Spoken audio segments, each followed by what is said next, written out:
Halo semuanya, salam sejahtera. Nama saya bernama Limha Cikpui, berasal dari Pontianak, dari Wihara Wajra Bumi Kertayoga. Ini Pontianak Sendat Cangse. Sekarang ini saya akan menceritakan sebuah artikel dari buku yang berjudul Gunung Golok dan Rimba Pedang, dalam buku Mahaguru yang ke-187 yang berjudul Manifestasi Neraka. Mahaguru melihat sejumlah tokoh besar seperti Kaisar Raja dan Raja Menteri berada di alam neraka. Tokoh Kaisar atau satrianya pernah menggagahi zamannya pada masa sejarah mereka, ternyata berada di dalam neraka. Hal ini sangat membingungkan Mahaguru. Mahaguru bertanya pada Raja Yama, mengapa banyak bangsa dunia yang berada di alam neraka, termasuk yang sirkulasinya di alam gati disebut satwa. Raja dari satwa juga berpotensi berbuat buruk. Begitu neraka sudah muncul bagi raja yang berperkara buruk, maka sirkulasinya tidak akan berakhir, jawab Raja Yama. Mahaguru prihatin mendengarkan hal ini. Terus terang Mahaguru melihat seorang Kaisar Agung yang pernah menguasai Eropa, Rusia, Asia, dan Cina. Tokoh ini sangat terkenal di dalam sejarah. Namun ia berada di alam neraka. Dari dulu hingga sekarang ia menderita siksaan yang tiada taranya di neraka. Yang Mahaguru saksikan adalah ia berada di neraka Gunung Golok dan Rimba Pedang. Golok dan pedang bergerak bebas dengan cepat dari arah kanan kiri, atas bawah.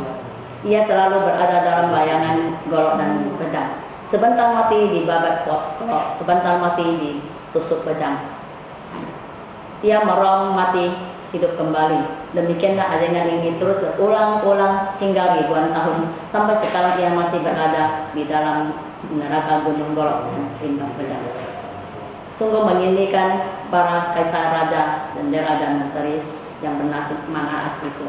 Mahaguru bertanya pada Raja Yama, kapan mereka keluar dari neraka? Raja Yama menjawab, selamanya mereka tidak akan keluar dari neraka. Mengapa? Karena mereka telah melakukan pembantaian, pembunuhan, yang banyak yang mati, banyak yang menderita, tak terhitung banyaknya mayat bergelimpangan, sehingga mereka tidak akan keluar dari neraka. Mahaguru bertanya pada Raja Yama, bolehkah saya menolongnya? Raja Yama menjawab, baik Kaisar, Raja, Menteri, dan Jendera bukanlah orang yang mendalami dharma. Mereka tidak mempunyai karma baik untuk diselamatkan. Batin Mahaguru mendesah. Sungguh tragis. Melalui tulisan ini, Mahaguru ingin menghimbau seorang penguasa, siapapun dia, pertimbangkanlah dengan seksama sebelum menyatakan perang. Buat apa perang?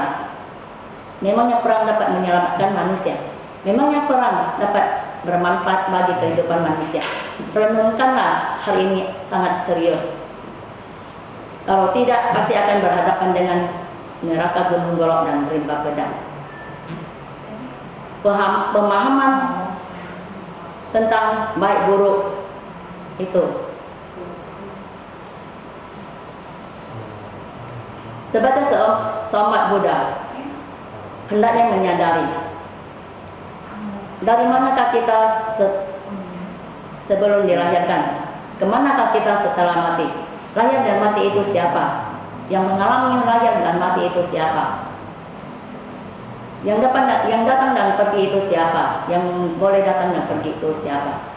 Begitu juga pemahaman tentang baik dan buruk itu bermuara dari hati sendiri. Demikian pula surga dan neraka juga bermuara dari hati sendiri. Dimana? Apa yang dimaksud hati sendiri? Dan hati sendiri berasal dari mana?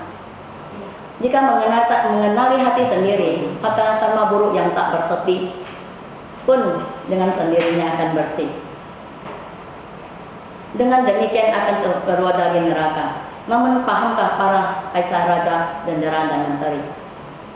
Alangkah marahnya, mereka hanya tahu menuntut, hanya tahu mengkaya. Sekarang di mana pula peta kekuasaannya, di mana pula kerajaannya, di mana pula nama besarnya, di mana pula mahakaryanya. Sebaik data berbunyi sebagai berikut. Dari 10 penjuru berkumpul di satu ruang. Setiap orang mendalami asam serta. Hanya dengan Buddhisme hati akan sunyi dan menemukan jalan kembali. Demikianlah cerita tersebut. Dengan cerita tersebut saya menyimpulkan sebagai seorang umat Buddha, bila di hati kita ada Buddhata, itu adalah surga.